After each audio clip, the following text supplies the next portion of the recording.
Hello po, good afternoon po, si Gerson po ito. Hindi minamahal ang katotohanan. Hindi rin nila makakamit ang kaligtasan. Malinaw sa mga salita ng Diyos na inililigtas ng Diyos yaong mga tao na may kakayahang mailigtas. Na ang mga taong naghahangad sa katotohanan. Dahil dito mga kapatid, buong sikap ang Diyos na nagsusumikap na hanapin ang mga taong iligtas niya. Na hanapin ang mga taong naghahangad sa katotohanan.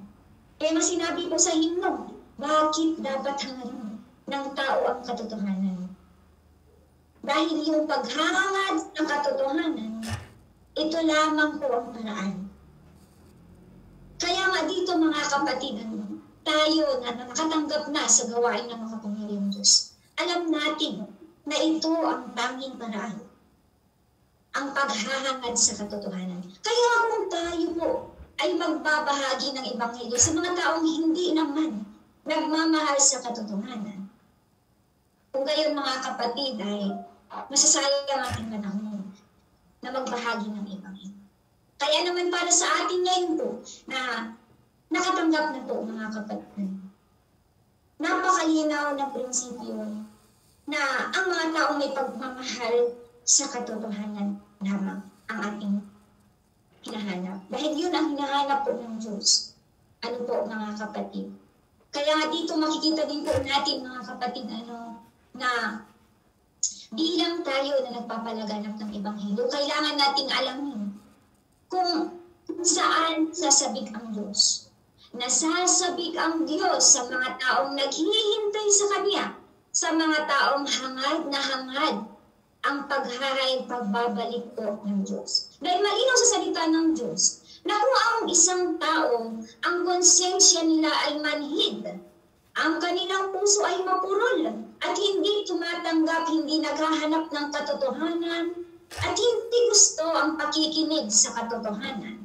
Hindi daw nila minamahal ang katotohanan, tiyak na hindi sila mananabik para sa pagbabalik ng ating Panginoon.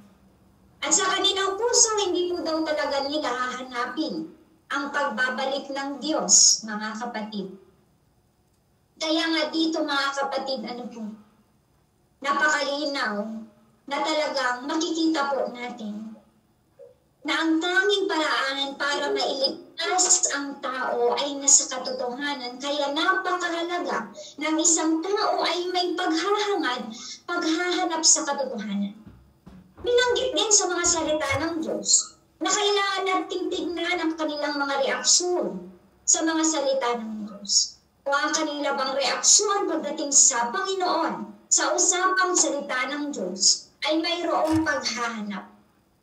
Dahil alam po natin na hinahanap lamang na ang mga nagmamahal sa Kanya, ang mga taong naghahangad sa Kanya. Dahil siya ay ang Diyos na naghahanap sa Kanyang mga lupa. Kaya nga mga kapatid, ngayon malinaw po sa atin na kailangan po natin na hanapin yaong mga taong naghahanap sa katotohanan. Sila lamang yaong may silbi sa sambahayan ng Diyos. Dahil mga kapatid, kahit paulit-ulit na hinahanap mo yaong mga hindi naman nagmamahal sa katotohanan, ito ay isang pag-aaksaya at na magiging walang silbi lamang sila sa sambahayan ng Diyos. Kaya ngayon, mga kapatid, para mas maunawaan natin ang prinsipyo, ano ba ang uri ng mga tao ang ililigtas ng Diyos? At anong uri ng mga tao ang dapat nating ipangaral ang Ebanghelyo? Mga kapatid, muli tayo po ay magbabasa ng mga passages po mga kapatid, mula po kay Brother Superior po mga kapatid.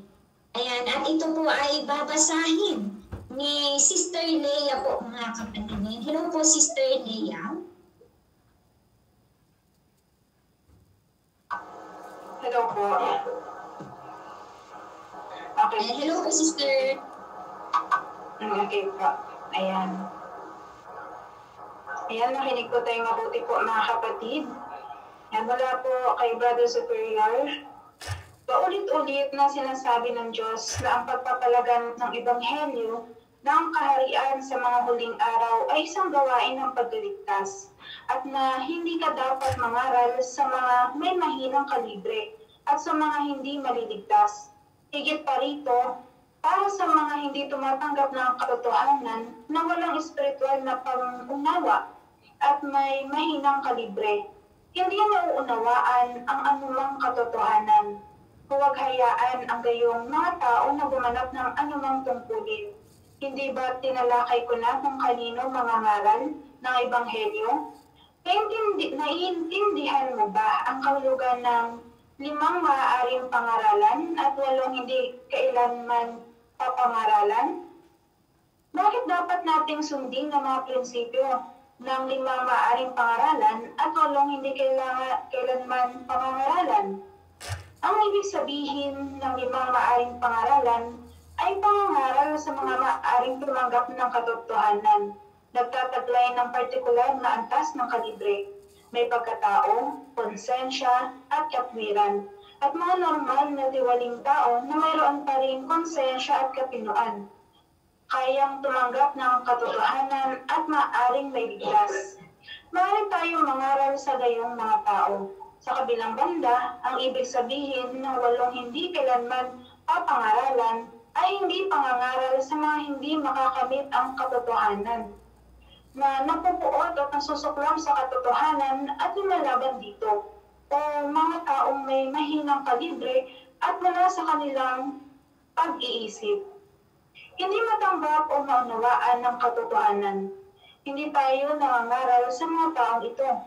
Kung hindi mo maintindihan ang mga prinsipyo ng 5 maaring pangaralan at 8 hindi kailanman papangaralan, kung hindi mo maintindihan kung paano kumilos alinsunod sa mga prinsipyo ng katotohanan, kung gayon, ano ba tungkulin ng iyong ginagampanan? Hindi ka ba kumikilos na bulag sa iyong pagganap sa mga tungkulin? Kung hindi ka malinaw sa mga pangunahing prinsipyo ng 5 maaaring pangaralan at 8 hindi kailanman papangaralan, hindi ka ba nakikibahagi sa mga paggawa ng mali habang nagpapalaganap ng Ebanghelyo? Wala kang anumang mga prinsipyo sa iyong mga kilos. Ulitin ang pariralan, ang pagpapalaganap ng Ebanghelyo ay gawain ng pagliligtas ng 3 beses. Ang pagpapalaganap ng Ebanghelyo ay gawain ng pagliligtas. Ang pagpapalaganap ng Ebanghelyo ay gawain ng pagliligtas. Ang pagpapalaganap ng Ebanghelyo ay gawain ng pagliligtas. Ngayon, pag-isipan ito. Ang pagpapalaganap ng Ebanghelyo ay gawain ng pagliligtas. Ayan, inan po. Amen and amen po, Sister Leah. Sa napakalanda po ninyong pag-abasa po, Sister. Amen po. Ayan po mga kapatid, tayo po ay magpatuloy sa pagbabasa pa po mga kapatid. Sa po mga kapatid. Mga kapatid, ano? Ayan, may naka-open po yung mic sa Toledo District and mute po ng ating mic po. Kamu ba na ni Marie Otis, no?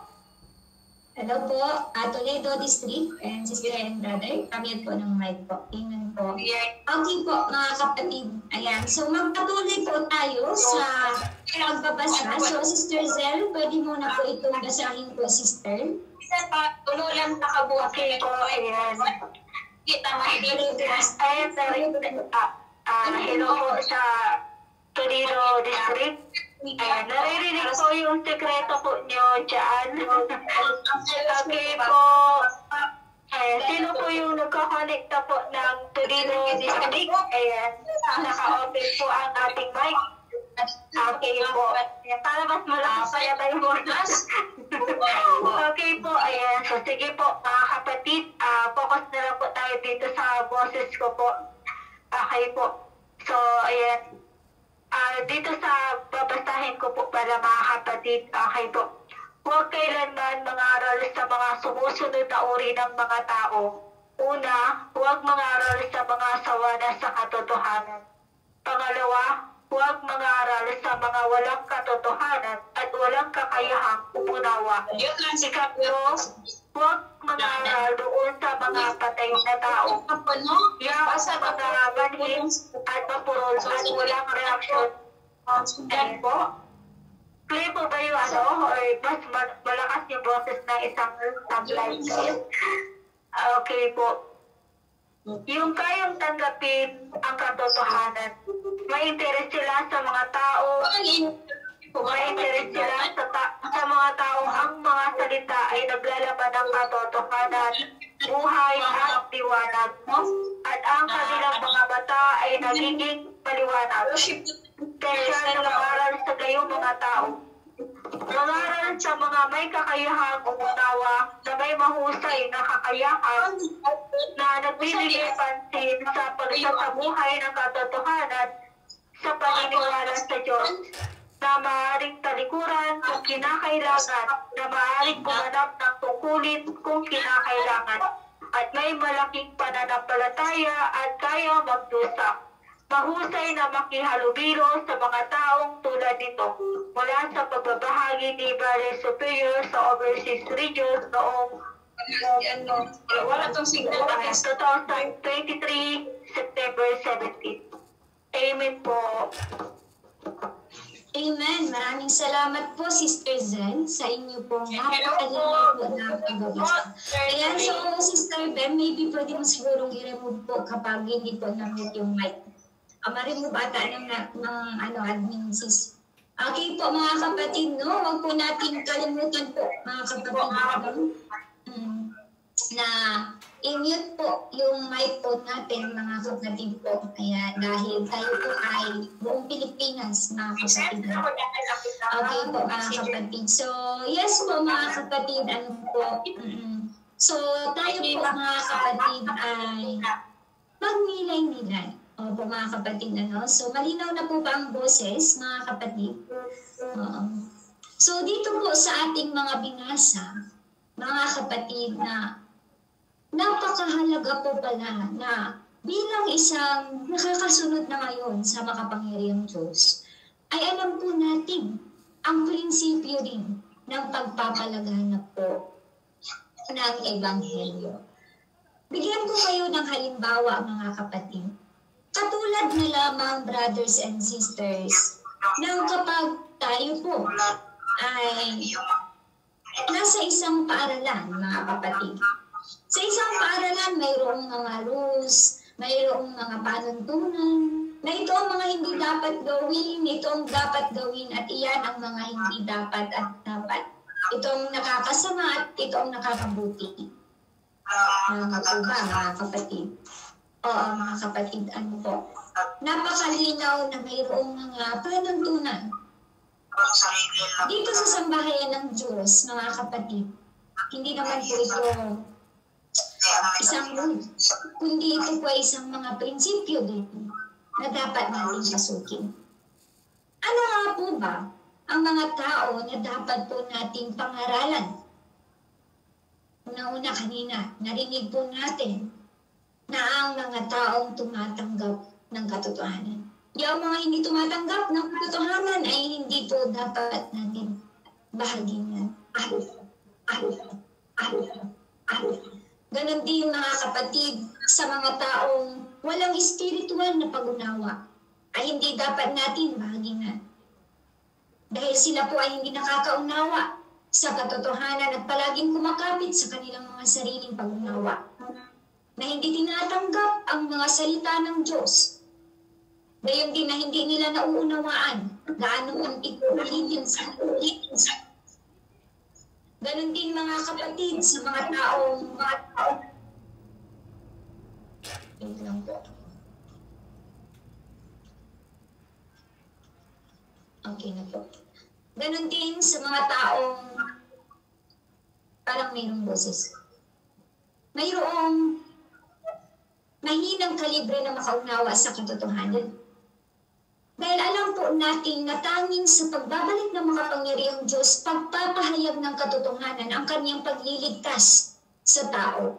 Kaya kung ang tao ay hindi nakakaunawa, hindi naiintindihan, hindi niya rin mauunawaan ang katotohanan. Kaya dito mga kapatid, mayroong 5 aaaring pangaralan at 8 hindi kailanman papangaralan.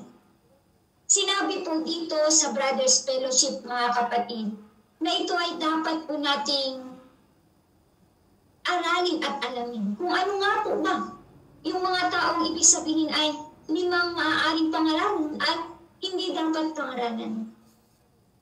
Unang-una mga kapatid, ang pangangaral sa mga taong tumatanggap sa katotohanan ay ang pinakaunang dapat nating pagtuunan. Dahil ang mga taong tumatanggap sa katotohanan ay ang mga taong sabik, uhaw sa katotohanan. Gayon din ng mga taong mayroong kalibre, mayroong mabuting pagkatao at mayroong konsensya at katwiran. Ito ang mga taong hinahanap ng ating Diyos. Ang mga taong mabilis maunawaan ang katotohanan at ang mga taong tinatanggap ang katotohanan. Gayon naman sa mga taong hindi kwalipikado naman na bahaginan ng Ebanghelyo ay ang mga taong mayroong mga mahinang kalibre at wala sa kanilang pag-iisip ang pakikinig sa salita ng Diyos. Mula dito sa Brothers Fellowship, inisa-isa na yung mga taong hindi nakakaunawa din sa katotohanan ay hindi dapat pangaralan pa ulit-ulit. Ngayon mga kapatid, ibabahagi ko sa inyo ang 10 pangunahing prinsipyo ng pagkalat ng Ebanghelyo. Una, sinisiyasat ng mga hintil at relihiyoso, mga taong relihiyoso muna. Bakit mga taong relihiyoso muna ang dapat nating bahaginan ng Ebanghelyo? Ang mga relihiyosong tao ay sabik at naghihintay sa pagbabalik ng Diyos. Dahil ang mga relihiyosong tao ay may pundasyon sa paniniwala sa Panginoong Hesus. Sila ay sabik na naghihintay, ngunit hindi alam ang katotohanan. Kaya nga, sila ang mga taong uhaw at naghihintay sa katotohanan. Kaya sila ang dapat natin na bahaginan. Yung mga taong handang makinig sa mga salita ng Diyos. Pangalawa, iba't ibang pananaliksik sa relihiyon at sekta, ang mga punong sekta muna. Purong sekta muna. Mamaya malalaman natin mga kapatid kung anong mga sekta ang mga nabanggit na mas angkop na bahaginan. At dito mga kapatid, kailangan din po nating tingnan kung sino yung nasasabik sa katotohanan. Maraming mga tao na nagsasabing handa silang makinig sa salita ng Diyos. Marami ding mga tao na napipilitan lamang na makinig sa salita ng Diyos. Sa una ay uupo sila para makinig. Sa ikalawa ay ayaw na nila. Dahil may ilan sa mga naniniwala sa Diyos na ginagawa lamang itong libangan para matanggal ang kanilang pagkaboring. Ngunit mayroon din naman na nakikinig sa mga salita ng Diyos na hindi talaga nagmamahal sa katotohanan, napilitan lamang dahil sa kanilang mga pamilya o kakilala. Mayroon naman na mga tao na hindi interesado sa katotohanan. Kapag pinag-uusapan ang katotohanan, ayaw makinig. Nais lamang po nilang pag-usapan ang mundo sa labas. Nais lamang po nila ang mga pagpapahaginan patungkol sa mga bagay na walang kinalaman sa paniniwala sa Diyos. Mayroon ding mga tao na ayaw halos magsimba dahil hindi sila naniniwala sa Diyos. Mayroon ding mga tao na hindi talaga handang mag-join ng mga fellowship at ng mga relihiyosong pagdibigong. Ito yung mga taong ayaw sa katotohanan. Mayroon din mga tao na kapag binabahaginan ng katotohanan ay parang hindi interesado na makinig at palaging nagmamadali at ayaw makinig sa katotohanan. Yaon din yung mga taong napipilitan din sa katotohanan. Kaya nga, malinaw sa prinsipyo na ang paghahanap ng mga taong bahagina ng Ebanghelyo ay ang mga gustong magbigay ng oras na hanapin ang katotohanan. Nananapik sa katotohanan. At sa mga nagsisiyasat daw sa totoong paraan, kailangan ay ang mga mayroong kalibre. Dahil kung ang isang tao ay walang kalibre sa katotohanan, paghahanap ng walang kalibre, ay mahihirapan siyang hanapin ang katotohanan. Hindi niya mauunawaan ang katotohanan. Magulo ang isip at hindi alam ang paniniwala sa Diyos. Palaging naguguluhan at hindi talaga nakakaunawa sa mga espiritual na bagay. At sinabi rin na kung ikukumpara sa itsura, kailangan nating hanapin ang mga disente at matuwid na tao muna. Alam natin mga kapatid, na ang Diyos ay nagsisiyasat din sa mga tao na may mabuting pagkatao. Yung mga walang matuwid at mabuting pagkatao ay ang mga taong inangkin ni Satanas. Mga kapatid, kailangan nating hanapin din yung mga taong disente at matuwid. Mayroong mga nagsasabing naniniwala sila sa Diyos. Ngunit ang kanilang pagkatao ay sobrang masama. Gumagawa ng kahit anong kasamaan. Wala silang katinoan at pagkatao. Kaya mga kapatid, malinaw din na sinabi dito na matuwid na tao. Isa pang prinsipyo na kung tayo ay naghahanap ng mababaginan, lalaki at babae muna. Ngunit, mga kapatid, ito ay hindi po rule. Babae man o lalaki, kung sila ay nais na makinig ng salita ng Diyos, dapat natin silang bahaginan. Dahil karamihan sa mga lalaki ay masyadong abala at na karamihan sa mga kababaihan naman ay nasa bahay lamang at na ang mga kababaihan din ay ang mga taong kadalasan ay naghahanap tungkol sa salita ng Diyos. Ngunit marami din sa mga kalalakihan ang naghahanap sa katotohanan. Kagaya po ninyo, mga kapatid na nandito. Kaya nga, kailangan lamang kong natin tingnan ang mga prinsipyo sa flexible na pamamaraan. At sinabi rin dito sa huli, kumpara sa iba't ibang antas sa lipunan, ay kailangan muna nating konsiderahin na bahaginan ang mga ordinaryong manggagawa, mga magsasaka muna.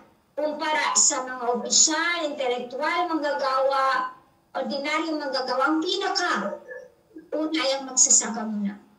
Dahil kung minsan ang mga tao na nagkaroon na ng katayuan sa lipunan, ng mga taong mayroon ng katayuan, ay kadalasang ayaw maghangad ng katotohanan. Tangi ang hinahangad lang nila ay ang magagandang buhay at ang mga mundo sa labas. Wala silang oras para hangarin ang katotohanan. Ngunit, ang mga mapagkumbabang magsasaka, ordinaryong tao kagaya natin, ay ang mga karaniwan naghahanap at pinahahalagahan ng salita ng Diyos. Mga kapatid, ito ang mga prinsipyo ng dapat nating bahaginan ng Ebanghelyo.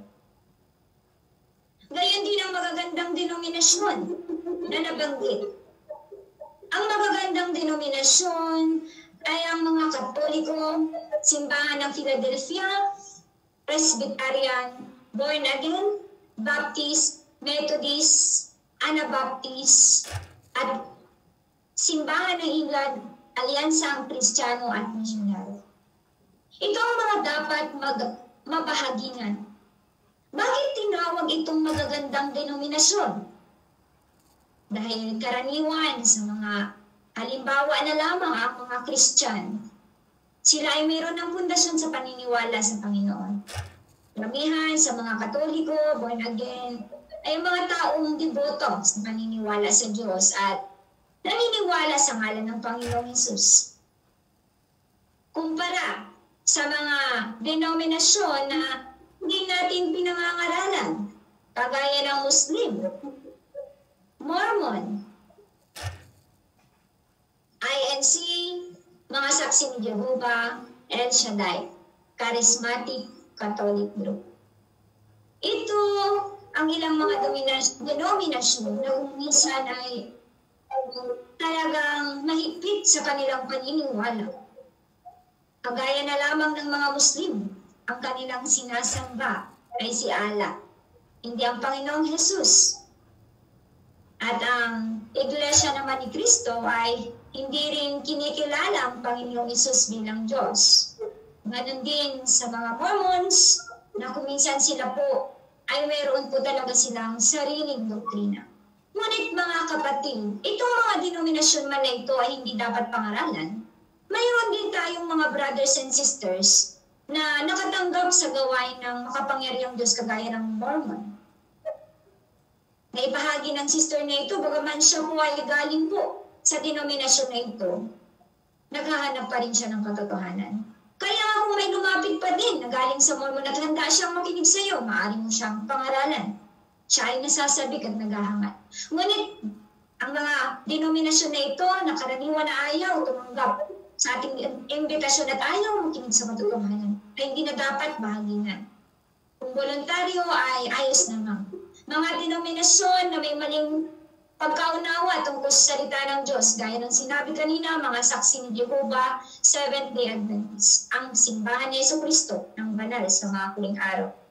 Mga denominasyon na kung saan may malinaw na kumikilos ang masasamang espiritu, mga simbahan ng Pentecostal, the True Church, True Jesus Church. At ang mga kumakapit sa Biblia, maging matuwid sa pamamagitan ng pananampalataya at hindi tumatanggap sa gawain ng paghatol. Ngunit mga kapatid, hindi po ito rule. Kagaya na lamang na may mga karamihan, may mga ilan din na mga mula sa Baptist Church, ngunit tinatanggap nila ang katotohanan. Iba't iba ang mga klase ng mga denominasyon. Ngunit yaong mga hindi dapat pangaralan ay hindi dapat pangaralan, ngunit kung sila ay handang magsaliksik sa katotohanan, ay dapat din natin silang pangaralan. Bakit dapat nating malaman at makilala din ang mga sekta?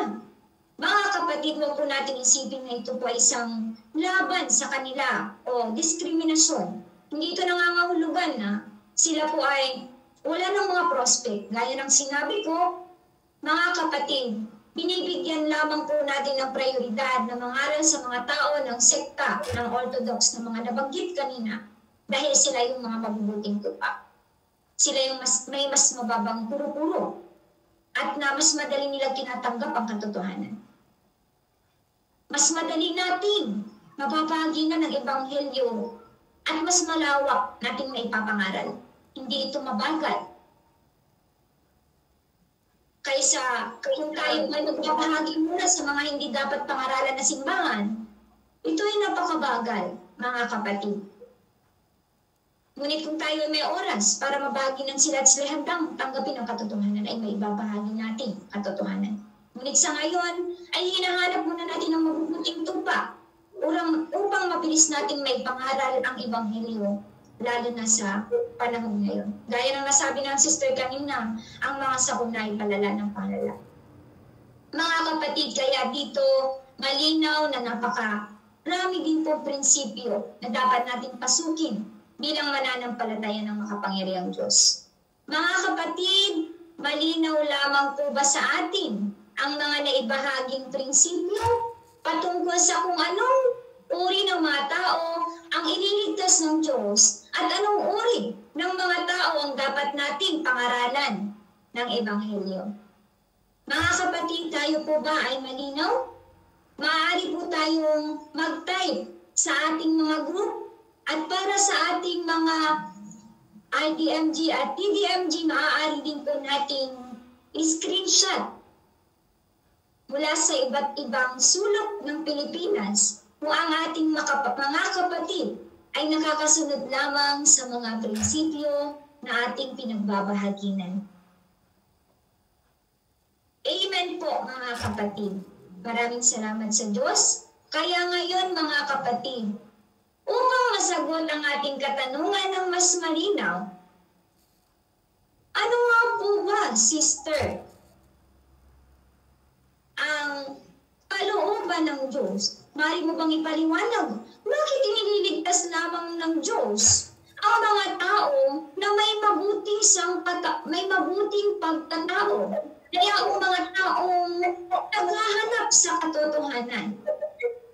Ito po ay babahagi naman sa atin ng ating Sister Zen upang mas maintindihan natin ang kalooban ng ating Diyos. Sister Zen? Ayan, salamat po Sister Arma sa pagbabahagi po. Ayan, kung anong, sino po yung mga dapat nating mabahagian po o pangaralan po ng gawaing ebanghelyo ng ating makapangyarihang Diyos. Clear po ba yung aking boses? Ayan. Okay po, hindi po ba mahina? Okay, check lang natin. Okay po, ayan. So, ngayon po mga kapatid, tatalakayin po natin, ayan, bakit kaya, ayan, hindi pala nag-send sa mainline. Okay po. Bakit inililigtas po ng Diyos yung mga taong may mabuting pagkatao po? So, ayun po mga kapatid, ayan, ibabahagi po namin sa inyo yung mga talata po sa Biblia at ang salita ng Diyos. Bakit po, ayan, nais ng Diyos na ang nililigtas lamang po niya ay yung mga may mabuting pagkatao po. So, ayun po ay babasahin po ni Sister Carmi, yung mga bersikulo at salita ng ating makapangyarihang Diyos po. Ayan, Sister Carmi, pasok po. Okay po.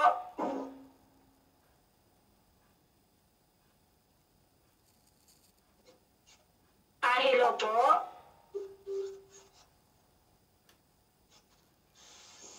Hello po, Sister Carmi.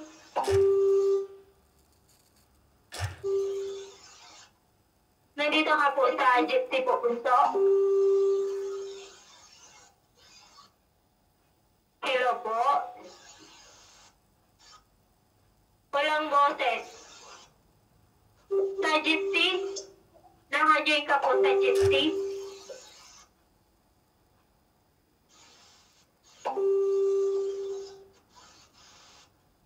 Walang boses po.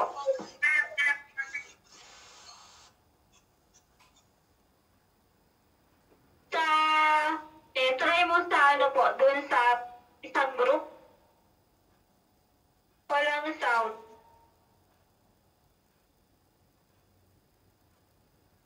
Sige, maybe other muna po. So, and then, ayan, yung sa susunod. Okay, so, sige po, sino po yung, ayan, mag-try po na mag-read po na nandito po sa GT? Ako na lang, sis. Sige po, Sister, tingkat po. Wait lang pa.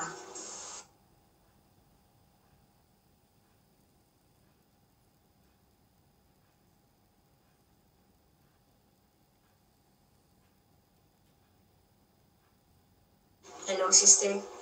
Ayan. Dito po sa kapag. Ayan. Yes po, sis. Kapag ipinapangaral ang ebanghelyo. Ay, wait po, sis. Ito po, sis. Itong sinaysay. Yes, ako.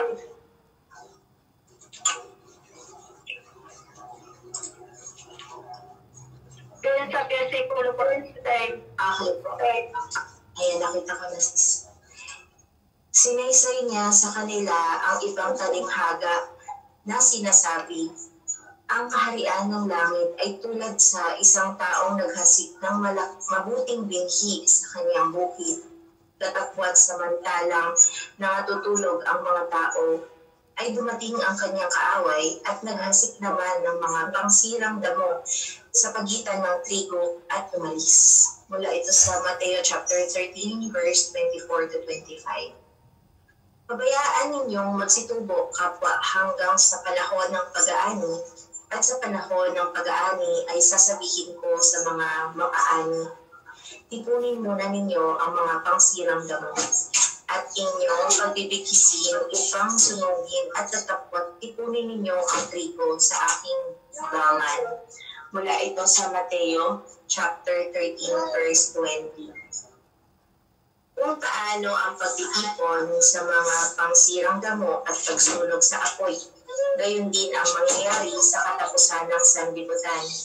Susuguin ng anak ng tao ang kanyang mga anghel at kanilang titipunin sa labas ng kanilang kaharian ang lahat ng mga bagay na magpapagpapakatison at ang nagsisigawa ng katampalasanan, at sila'y igagatong sa kalan ng apoy. Diyan na nga ang pagtangis at ang pagngangalit ng mga ngipin. Mateo chapter 13 verse 40 to 42. Tulad din naman ang kaharian ng langit sa isang lambat na inihulog sa dagat na nakakuli ng sari-saring isda na nang mapuno ay hinila nila sa pampang at sila'y nagsiupo at tinipon sa mga sisidlan ang mabubuti, datapwat itinapon ang masasama. Gayon din ang mangyayari sa katapusan ng sanlibutan. Lalabas ang mga anghel at ihihiwalay ang masasama sa matutuwid at sila'y igagatong sa kalan ng apoy. Diyan na nga ang pagtangis at ang pagngangalit ng mga ngipin. Mateo chapter 13 verse 47 to 50. Sapagkat marami ang mga tinawag, tatapwat kakaunti ang mga hinirang. Mateo chapter 22 verse 14. Sabi ng makapangyarihang Diyos, inililigtas ng Diyos ang mga kayang mabuhay, na kayang makita ang pagliligtas ng Diyos, na kayang maging tapat sa Diyos at handang hanapin ang Diyos. Inililigtas niya ang mga naniniwala sa pagkakatawang tao ng Diyos, at sa kanyang pagpapakita, kayang mabuhay ng ilang tao. At ang ilan ay hindi. Nakasalalay ito sa kung kayang maligtas o hindi ang kanilang kalikasan. Mula sa Ang Salita Volume 1, ang pagpapakita at gawain ng Diyos, ikaw ba ay isang taong nabuhay na? Yes, sis, meron pang isang passage po. Okay po. Ang gawaing ginagawa ng Diyos sa mga huling araw ay hatulan at dalisayin ang mga tao sa pamamagitan ng pagpapahayag ng katotohanan. Sa ganitong paraan, tanging ang mga may mabuting pagkatao, may pagmamahal sa katotohanan at kakayahang maunawaan at tanggapin ang katotohanan ang may pag-asa na matamo ng kaligtasan.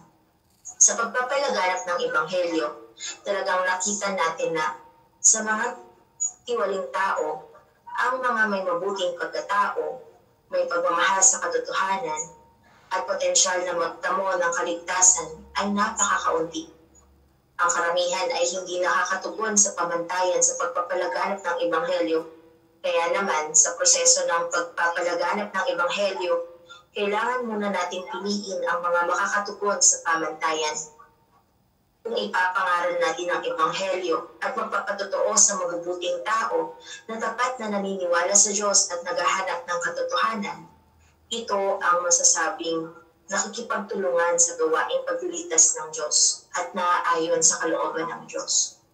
Kung hindi tayo mag-feeling out bago ipalaganap ang Ebanghelyo, maaari nating dalhin sa bahay ng Diyos ang mga walang espiritual na pangunawa, mga masasamang espiritu, mga walang katotohanan, mga antikristo, masasamang tao, at yung mga huwad na mananampalataya na kumakain lang ng kanilang mga tinapay at nagpapakabusog. Lahat sila ay hindi pinili ng Diyos. Ang ilan sa kanila ay hindi nagmamahal sa katotohanan o naniniwala sa Diyos ng may katapatan. Ang ilan sa kanila ay hindi kayang unawain ang katotohanan. Ang ilan ay nakikinabang pa nga sa paggawa ng lahat ng uri ng mga pang-aalipusta at kasamaan. Hindi sila pinili ng Diyos at kabilang sa kategorya ni Satanas. Sa sandaling makapasok sila sa bahay ng Diyos, hindi lamang sa hindi nila makakamit ang kaligtasan, kundi nagdudulot din ng kaguluhan at pagkagambala sa gawain ng bahay ng Diyos. Sa makatwid, kapag nagpapalaganap ng Ebanghelyo, kailangang madama at alisin ang mga hindi nakakatugon sa pamantayan sa pangangaral ng Ebanghelyo. Tanging ang mga nakakatugon sa mga prinsipyo ng pagpapalaganap ng Ebanghelyo ang dapat dalhin sa mga nagpapatotoo. Ito ay naaayon sa kalooban ng Diyos. Amen. Amen. Ayan, salamat po Sister Christine sa ating napakalinaw na pagbabasa po. Ayan, so dito mga kapatid po, ayan, mula po sa binasa po ng ating sister na mga bersikulo na ipinahayag po ni Panginoong Hesus at ni makapangyarihang Diyos at sa isang passage na nabasa po, bakit po kaya mga kapatid, ayan, sa iyong palagay, bakit kaya inililigtas ng Diyos ang mga taong may mabubuting pagkatao? Ayan, ano po yung dahilan? Okay po. So dito mga kapatid, ayan, maaari nyo rin pong i-type yung inyong idea o yung nakuha po natin doon sa mga bersikulo sa mga salita ng ating makapangyarihang Diyos po. Ano yung reason bakit inililigtas ng Diyos ang mga taong may mabuting pagkatao? So, sige po. Ayan. So, kung ano po, maaari nyo ding i-type mga kapatid. So, dito po mga kapatid, mula sa mga bersikulo na ipinahayag po ng ating Panginoong Hesus, na mga talinghaga po tungkol sa lalaking nagtanim ng mabubuting binhi o yung mga trigo na tinatawag po sa kanyang bukid. Ngunit habang natutulog po ang mga tao, pumasok po ang kaaway at nagtanim po ng masasamang damo sa tabi ng trigo. Hinayaan nilang sabay na tumubo ang trigo at damo hanggang anihan. So dito, sa panahon po ng anihan, inihiwalay po ang damo sa trigo. Kaya ang damo ay susunugin at ang trigo naman ay ilalagay sa kamalig. So dito po mga kapatid, sa sinabi po ng ating Panginoong Hesus, para sa mga huling araw, pinapayag po dito na ihiwalay ang mga taong may masasama, ang mga taong masasama sa mga taong matutuwid po. So yung mga taong masasama po mga kapatid, sila po yung mga tao na itatapon po sa apoy. Apoy ibig sabihin sa impyerno po mga kapatid po. Kung saan po mga kapatid, ang mga tao po ay magtatamis. Sila po ay magagalit po yung kanilang mga ngipin. So ito po yung sinasabi po na isang larawan po ng paghuhukom pagkatapos po ng sakuna. So ito yung mga tao, ito yung magiging consequence po ng mga tao po, ng mga taong masasama. So dito rin po mga kapatid, sa nabasa din po natin ng mga bersikulo, inihalin tulad din po ito sa isang lambat na inihulog sa dagat at nakahuli po ng sari-saring isda. So dito rin po mga kapatid, pinili po ang mabubuti na isda at inilagay sa lalagyan at itinapo naman po ang mga masasama o hindi magandang mga isda po mga kapatid. So yung mga talinghaga po na ito, na mga kwento na nabanggit po sa Biblia mga kapatid, na ipinahayag ng ating Panginoong Hesus, ang lahat ng ito ay tumutukoy sa mga huling araw na ang Diyos ay sasagawa po niya ang gawaing paghatol. So ano yung gawaing paghatol? Ito po ang iligtas ang matutuwid at parurusahan ang gumagawa ng masasama. So dito po mga kapatid, naalala niyo rin po, di ba mga kapatid, yung sinabi rin ng ating Diyos, na marami ang tinawag po ng Diyos pero iilan lamang ang tunay talagang pinili o nahirang po ng Diyos po. So sino-sino po yung mga taong hinirang po niya o pinipili po niya? Sila po yung mga taong kayang sumunod sa kanyang kalooban. Kaya ngayon po mga kapatid po, sa mga huling araw, ang Diyos, inililigtas po niya yung mga taong may mabubuting pagkatao. So yung mga taong sila yung mga taong naniniwala sa Diyos, sila yung mga taong kayang tumanggap ng gawain ng Diyos ngayong mga huling araw. Sila yung mga tao na minamahal ng Diyos dahil sila lang ang may kayang makinig sa tinig ng Diyos. Sila yung kayang sumunod sa yapak ng Diyos. So ibig sabihin, sila po yung mga taong tupa ng Diyos po. So sila po yung inililigtas po ng Diyos. Sila yung mga may mabuting pagkatao. So ngayon naman po mga kapatid, yung mga taong hindi inililigtas ng Diyos ay yung mga taong may masamang pagkatao. So sino-sino po sila? So sila po yung hindi tumatanggap ng katotohanan, walang mapagkumbabang puso na nagsisiyasat ng katotohanan. Sila po yung laging may sariling kaunawaan po patungkol sa Diyos. Kaya sila po, hindi po sila yung layunin po ng Diyos na iligtas po. Bakit po? Ayan, nabanggit po at mula po doon sa binasa po ng sister, sila po yung isa sa magdudulot po ng kaguluhan sa gawain ng Diyos. Kaya hindi po sila ililigtas po ng Diyos. So dito po mga kapatid, malinaw po ba bakit po ang inililigtas lamang ng Diyos ay yung mga taong may mabubuting pagkatao? Malinaw po ba mga kapatid po? Klarado po dito sa ating part na ito mga kapatid. Okay, ayan. So baka nakatulog na po kayo sa aking boses. Ayan, okay po. So ngayon po mga kapatid, ayan, nalaman na po natin na kung sino po, bakit inililigtas ng Diyos yung mga taong may mabubuting pagkatao. So ngayon po mga kapatid, tayo po ay babasahin po natin at pakikinggan po natin ang karanasan ng kapatid po kung paano naman po sila nakahanap ng mga tupa ng ating Diyos. So ngayon po, ayan, so dalawang kapatid po, ayan, yung nakahanap po mga kapatid.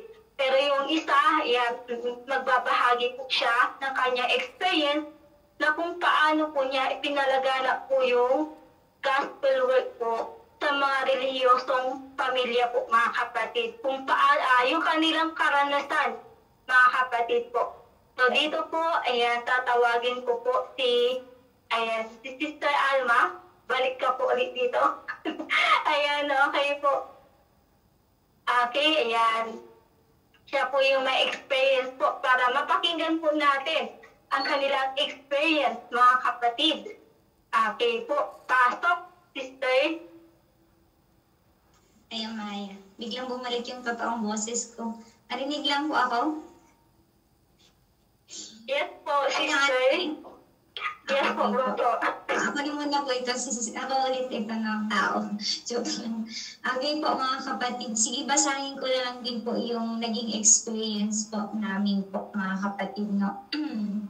Ayan, sa pag-spread po ng gospel po sa religious po mga kapatid.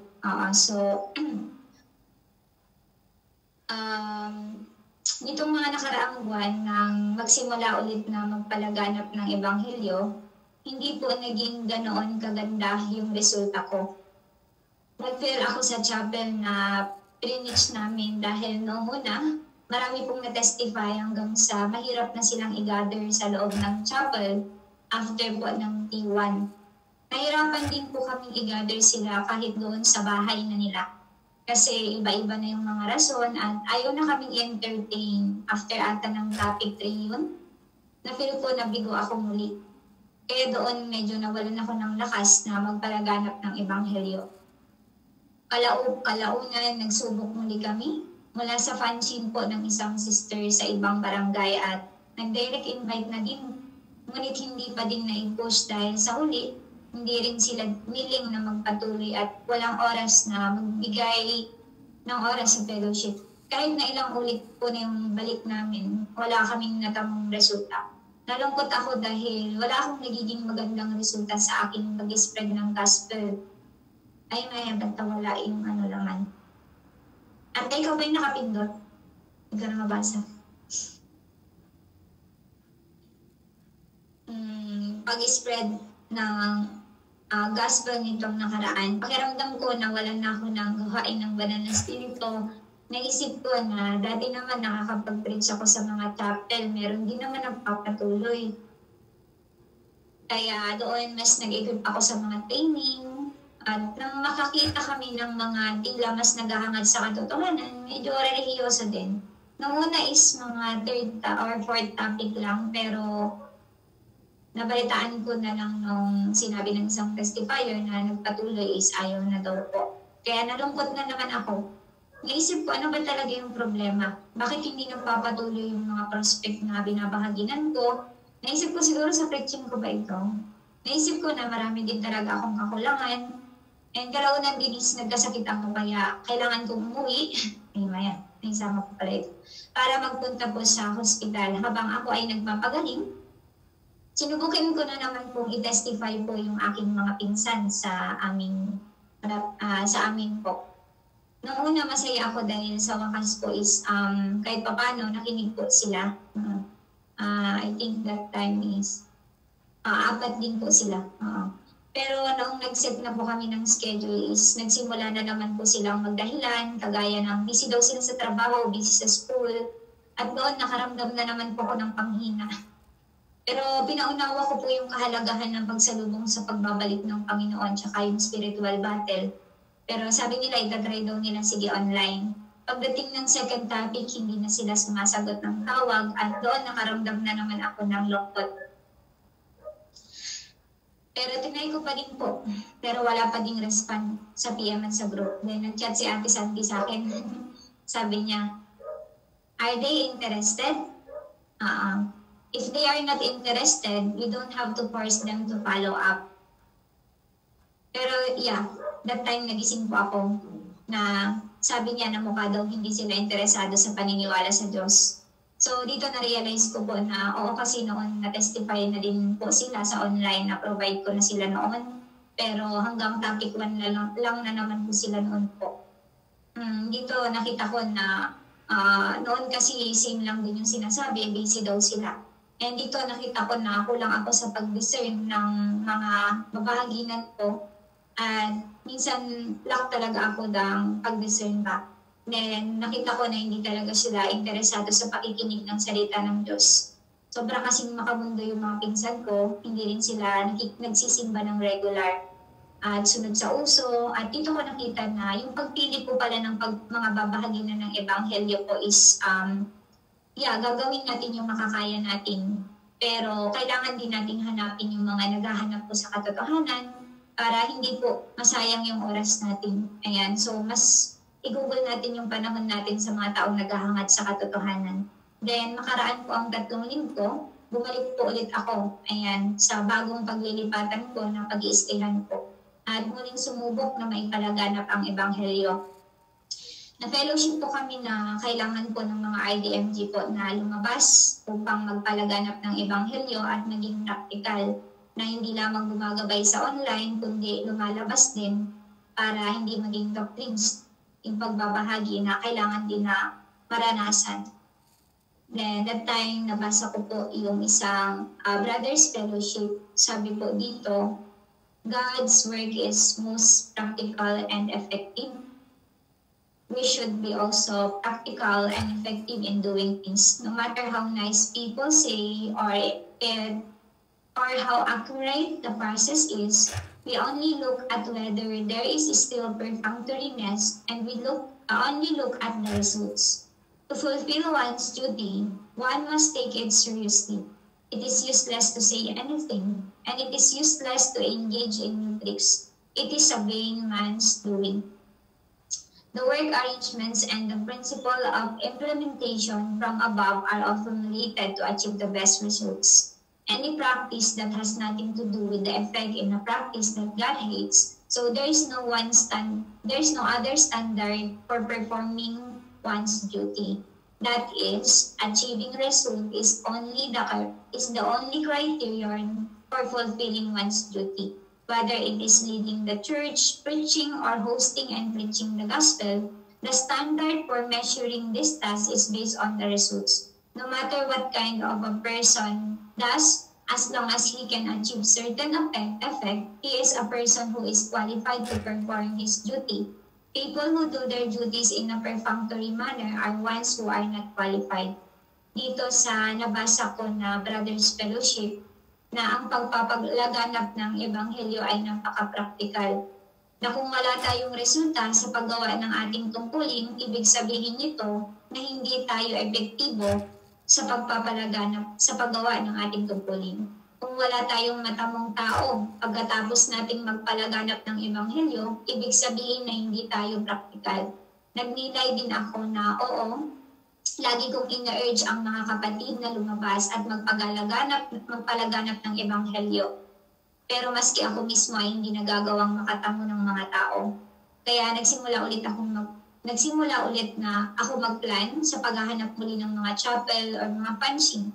Ay nasabi sa akin ng isang staff RDMG na mayroong isang ND na good understanding na bagong transfer. Siya po si Brother Philip. At binisit po namin ang brother na ito. So last time naging test po nila nung siya po ay binisit at na-provide na daw niya ang kanyang asawa. So isang araw, sabi ko kay Brother Bas na pupunta din ako doon sa bahay ni Brother Philip. At una ay nagkwentuhan muna kami ni Brother Philip kung paano po namin tinanggap ang gawain ng makapangyarihang Diyos. Nag-build muna ako ng good relationship sa kanya. At nakita ko na may magandang pag-unawa si Brother. At masaya daw siya kasi ngayon nakakasama na din siyang magbigay ng mga prospect. Kasi nagsimula na din po siyang mag-provide ng prospect sa kanilang tahanan. Kaya naisip ko talagang handang ipalaganap ang brother na ito ang Ebanghelyo. Kaya natuwa ako. Nag-ask din ako, nireview ko din siya kung nakumpirma na din ba niya na nagbalik ng Diyos. At sabi niya, oo, masaya siya. Dahil ang brother na ito ay pinapansin na din nila. At ngayon, at nag-invite na din siya ng ilang prospects sa kanilang bahay. Ngunit ang ilan ay hindi po nagpapatuloy agad. At dahil yung mga iba din is hindi rin ganun ka-deep sa paniniwala sa Diyos. So sinabi ko kay brother na bagaman ikaw ay kaunti pa lang pong panahon na naniniwala sa makapangyarihang Diyos, brother, pero ikaw po ay handa na gumanap ng tungkulin. Dahil siya din po is kinukultivate nilang testifier.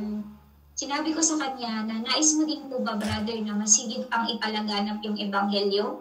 At sabi niya, oo daw, handa daw siya. Kaya nagsimula akong magtanong kung saan ang mga bahay-bahay dito at ano ang religion nila.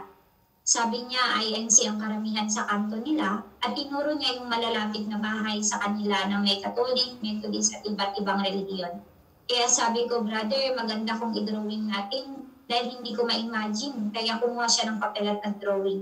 Tinanong ko siya dito sa lugar niyo, brother, mayroon bang mga relihiyosong tao? Kasi alam natin, brother, na ang mga relihiyosong tao talaga ang sobrang nananalig sa Diyos. Nananabik sa paghihintay niya, kaya ngayon dapat nating maipalaganap sa kanila ang Ebanghelyo sa lalong madaling panahon. At mailabas sila doon sa dati. At naunawaan niya ito at sabi niya, dito sa bahay na ito, mayroon akong pamangkin na dalawang mag-asawa na baptist. At tinuro niya po pero medyo malayo. Kaya matapos nun, sinabi ko na pwede mo bang bisitahin, brother? At tinuruan ko siya kung paano yung simpleng pag-invite at para ma-introduce kami. Pero after po nun, so skip ko ng ibang part para hindi mahaba po. Kinabukasan, pumayag na daw po yung mga baptist na pamangkin niya, pero busy pa daw sila.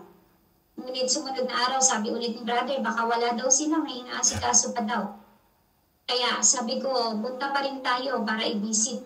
Kaya nung binisit po namin at na-meet po namin sila doon, opo, karaniwan pagka-religious siguro, may curiosity po sila kay brother daw po. Opo, at doon nag-build na din po ako ng good relationship po. At sa kanila, dahil nalaman ko na sila po ay Baptist, nag-wisdom talaga ako na isa po akong Christian. Medyo kinabahan ako kasi kaharap ko sila, dahil iniisip ko baka deep sila sa Bible. Pero naalala ko ngayon sinabi ng Diyos na dapat ay meron tayong pananampalataya. Sabi nga ng makapangyarihang Diyos, hindi ninyo kailangang mabahala tungkol sa anumang bagay habang ginagampanan ninyo ang tungkulin ninyo. Basta't ginagamit mo ang lahat ng lakas mo at ilalagay ito sa puso mo, hindi gagawing mahirap ng Diyos ang mga bagay para sa iyo o pipilitin kang gawin ang hindi mo kaya. Dapat kang may pananampalataya na nasa kamay ng Diyos ang lahat at nakikipagtulungan lamang ang mga tao sa Kanya. Kung taimtim ang puso mo, makikita ito ng Diyos at bubuksan niya ang lahat ng mga landas para sa iyo. Gagawin hindi na mahirap ang mga paghihirap, itong pananampalatayang dapat meron ka. Sa totoo lang, at naisip ko nga po na ginagabayan tayo ng Diyos sa tungkulin na ito at na hindi tayo pipilitin ng Diyos na gawin yung isang bagay kung hindi po natin kayang magpalaganap ng ebanghelyo sa mga relihiyosong tao. At noong habang nagbabahagi ako, nakita kong sabik at uhaw na uhaw sa salita ng Diyos ang mga prospect na ito. Nakaramdam ako ng tuwa at galak sa aking puso. Nakita ko kung gaano sila nananabig sa salita ng Diyos. Dito ko napagtanto unti-unti na ang pagbabahagi ng ebanghelyo sa mga relihiyosong tao ay ang kalooban ng Diyos. Dahil sila talaga yung mga taong naghahanap sa pagbabalik ng Diyos. Nakaramdam ako ng saya dahil sa tuwing nagbabahagi ako ng ebanghelyo recently, puro mga ipon yung nahanap ko kaya tingin mo talaga hindi sila interesado. Kasi yung mga interesado sa katotohanan, makikita mo sa kanilang mga mata na sila po ay seryoso at meron po silang pundasyon sa paniniwala sa Diyos. Kumpara sa mga nababahaginan ko nung nakaraan. Noong una po, 4 lang silang nabahaginan namin at kasama ko po yung provider at yung 2 brother po. At 3 Baptist at 1 Methodist po yung prospect namin nila, Brother Bas noon. And yung isa po sa kanila is choir po sa church. At meron nga po yung tanong po nila sa gitnang pagbabahagi din patungkol sa pagdating ng Diyos sa katawang tao. Ayan, and meron po yung mama niya na biglang lumapit. Doon po nagsimula na dumami sila dahil lumapit yung mama ng isang brother na Methodist kasi family po sila. Ayan, 2 family, Methodist at Baptist, pero full family po sila. At nakita ko din na maganda ang pagkaunawa niya sa pagbabalik ng Panginoon sa 2 ways pa. At nakita din naman namin na nag-enjoy din sila na nakikinig at gusto din nila ng araw-araw. Sabi ng isang prospect na mas maganda daw kung mas marami sila at sobrang naging interesado sila. Sakto kinabukasan ay Sabado. Lahat daw sila ay makikinig. 3 bahay daw sila kasi doon is compound ng family. Kinabukasan, pagbalik namin, nagulat ako. Maluha-luha ako nung makita ko na napakarami nila doon na makikinig. At na sila ay Baptist at Methodist. At na-feel ko ba na masaya. Yung ilan man sa kanila doon is nag-join lang, walang katungkulan sa church, pero makikita mong seryoso talaga sila sa paniniwala. I-review ko muna yung 2 ways of Lord's return at doon nakita ko na may magandang pagkaunawa din ang iba na bagong nakikinig. Aktibo sila at nakita ko din po na mayroon din po silang mga reaction sa kanilang mukha, mga puro-puro din like yung sapagat tayo binubos, ligtas na tayo. Karaniwan naman po iyon sa Baptist. Sabi ng isang sister, basta't gumagawa daw tayo ng mabuti sa kapwa natin at hindi gumagawa ng masama sa kapwa, makakapasok na sa kaharian ng langit. Ngunit mapagkumbaba po sila mapagkumbaba po sila. Dito nakita ko na, syempre, meron silang mga relihiyosong pagkapit dito, pero nang mas maipaliwanag po ang tungkol sa requirement sa pagpasok sa langit is, mas naintindihan po nila na, oo nga pala, ganun pala system, kaya pala nagkakasala pa din tayo ngayon, kasi hindi pa naubunot yung ugat. So, skip ko na po ito, medyo mahaba. Pero pagkatapos po ng topic, nagkaroon din ng katanungan po yung isang prospect, I think si Marites. Sabi niya, natatakot din silang malinlang. Sabi niya is, di ba sister, may mga huwad na Kristo din? Kaya medyo kinabahan po ako dun sa tanong na yun. At yung sinabi ko sa Mateo 24 verse 44, at pinaliwanag ko ng kaunti ito, God, kasi hindi pa naman po sila natatapit nito. At hinikayat ko silang mas makinig pa at magsaliksik ng katotohanan. Medyo kinabahan ako. At dito, kinabukasan ay nagpatuloy pa rin naman po sila. Yan, nanalangin din ako kay God syempre.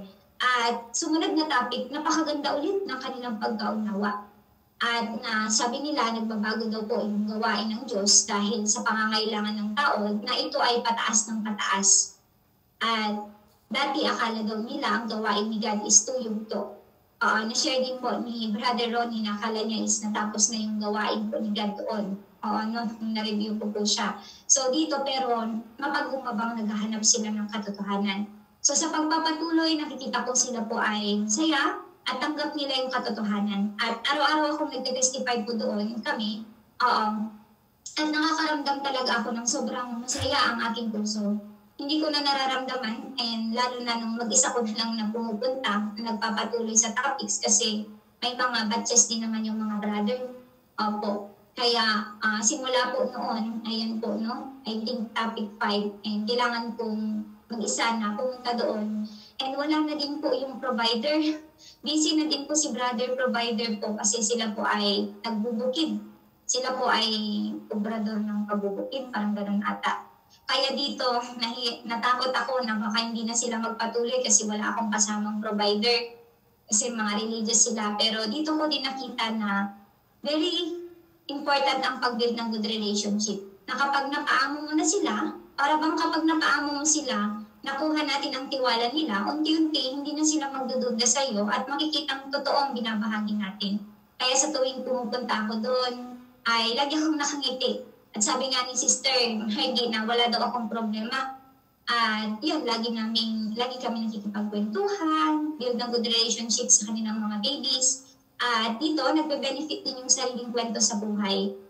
Ngunit hindi naman tayo nagbabahagi ng malalalim na kwento sa buhay natin. At nagbibigay din tayo ng dapat information natin kasi sila po ay religious. At nang ika-8 topic, naunawaan nila at excited na sila nang magpatuloy pa sa church life. At hindi na daw sila sanay dahil wala na ako araw-araw doon. Kahit araw-araw pa daw. Talagang nakita kong uhaw sila sa katotohanan. At nagtanong si Sister Margie sa akin na kailangan pa ba nilang magsimba? Alam naman na nila yung katotohanan ngayon, yung bagong gawain God. Nagulat ako at talagang naluluha. Sobrang saya ng puso ko na nauunawaan nila yung katotohanan. Na yung tupa ni God sa loob ng relihiyon ay nailabas na patawid sa bagong gawain niya. Pero nag-wisdom ako dahil siya ay walang pang foundation. Sinabi ko na lang na sis, kailangan pa natin akayin ang mga tao sa church na iyon. At na kayo ang magiging way ni God para malaman din nila yung gawain ni God ngayon. At nagbahagi din po si Sister Alona na siya pala yung naging dahilan na bakit naging Baptist religion sila. Sabi ni Sister Alona na sobra daw siyang namangha kasi hindi daw nila alam na nagbalik na si God at hindi sinasabi ng pastor. Yun pala, yung binabahagi na lang ni pastor is luma na at hindi na niya nasusundan ang gawain ni God. Paulit-ulit na lang, puro patungkol sa offerings na lang ang sinasabi sa church. Sabi niya na dapat malaman din ng iba sa mga family niya at relatives ito. Kasi alangan daw naman, sila lang yung nakakaalam. Sila lang yung nakakaalam sa gawain ni God at nakukonsensya daw sila na sila lang ang maliligtas. Sabi din ni Brother Ronnie nung natapos yung kanyang topic na masaya daw siya, naaantig kasi mas nakukumpirma niya na ito yung pagbabalik ng Diyos. Mas lalo na nung napanood niya yung testimony na ako at ang aking asawang pastor. Sabi niya noong una medyo umiwas siya sa akin. Dahil sabi niya, alam niya na ang gawain lang ng Diyos is 2 yugto lang, yung nasa Biblia lang, at wala nang higit pa doon. Sabi niya, kaya medyo mas nahuli siyang matransfer sa church kasi nireview ko siya dahil criminology. Pero sa huli, sabi niya, napagtanto na niya daw na malaking tulong talaga sa kanya ito, na nais niya na din daw malaman na i-share yung mga nalaman niya sa bagong gawain ni God sa kanyang mga kakilala at mga pinsan. At dito si brother pala is dating na-train na preacher sa simbahan ng Baptist, kaya medyo meron din siyang mga kuro-kuro. Pero now nais niya na din i-share ang mga salita ni God, kaya kinukultivate namin siyang testifier. Nagpasalamat din si Sister Marites kasi hindi daw niya in-expect. Kasi kasi nakikita niya daw na may mali na sa kanilang simbahan. Yun naman po yung Methodist po. Dalawang family pero family sila pero magkaiba sila ng religion. Sabi niya may mali doon sa church nila at ngayon buti daw nalaman niya na yung gawain ni God. Ganon din sa iba pang family nila na magaganda din yung pag-unawa. Kaya ni Brother Benedict na tapos na daw ang gawain ni God sa pagtubos, kailangan na makatawid sa bagong kapanahunan. Sabi niya, gusto niyang basahin yung salita ni God, paano maalis ang mainitin ng ulo, arugante, at yung mga malalalim kasing tinatanong niya po. At sinabi niya rin na try niya pa din magsimba ulit at mag-invite doon. At na ang kanyang kapatid ay nais niya din invite, ngunit deep sila, ayan, sa kanilang church po. Ayan, po dahil mga preacher din. At sa ngayon, wala. At sa ngayon po, mga kapatid, 9 silang nakatanggap sa gawain po ni God doon. Opo, 9 po sila na stable. Opo. Pero 10 dapat sila kaso magsi-16 years old pa lang yung isa pero i-cultivate din po namin dahil maganda din ang kanyang pag-unawa. Pero hindi siya naging. At 9 nga po sila na naging doon na tumanggap po sa gawain ng makapangyarihang Diyos. Kasi mabilis silang naging po. Kasi kinabukasan din agad, willing na silang mag-church life, na kahit diretso pa talaga yung fellowship. Hanggang sa nag-enjoy sila, naisip ko din ang batch na ito ay medyo nakakapagod. Pero naisip ko, kailangan kong hanapin ang mabuting waterer para sa kanila. Kasi sila ay mga religious. Kaya in-encourage ko po yung staff RDMG na tumira kasama ko po. Si Sister Yamin na ayan, sinundo namin siya para siya po ang magtuloy na magdilig sa mga NBs dahil kailangan ng mga NBs na ito na matutukan dahil palagi din ako nagpapanood sa kanila ng videos. Opo. So dito, sinend ko na din sa kanila yung mga apps, CAG, hymns. Kasi yung iba po sa kanila is na-download na nilang. Hindi ba nag-search din kasi nung una. Pero dito, nakita ko din talaga na meron din yung kapag nire-review ko yung ibang prospect kasi may mga nahuhuli noon, naririnig ko sa agad sa speaker na sa testifying pa lang kami noon. Pero narinig ko sa speaker sa kanila, pag pupunta ako doon sa kanilang compound na hymns ni Almighty God po, yung pinapahimno nila. Sobra talaga akong saya at naiyak talaga ako kasi nakakatuwa. At ganun din sa bahay nila Brother Ronnie, na si Brother Ronnie na merong pagdududa noon, ay narinig ko sa kanyang phone bank. Tinanong ko kung anong hymn na yun, sabi niya hymn na daw ni Almighty God. Nakita ko po na talagang tinanggap na po nila yung katotohanan. At nung transfer ko po sila sa local church online, very active din sila doon mag-join. F2F po is consistent din sila. Bali yun po, after po silang ma-transfer, syempre naghanap na kami ng target for cultivation and punching. Kaya ayun, nagplano po kami. Bago po mag-araw ng Sabado, lagi na kaming nagpre-prepare ng gagamitin namin na topic sa kanila. Kasi sabi ko din, kahit na nag-join sila ng online, kailangan nila ng mas fruitful pa na online. At pinaghahandaan talaga namin ito ni Sister. Dahil alam ko mayroon pong magiging battle para sa kanila kapag nalaman na ni Pastor ito. Kasi medyo malapit lang po ang bahay sa Pastor. At hindi ko muna sila ininuwanan sa staff. Sinasamahan ko pa rin po yung staff kasi need pa din po na mag-equip po yung mga NBs na to kasi sila po yung target na cultivation and yun, na-attach na rin ako kasi parang family yung turing nila sa akin.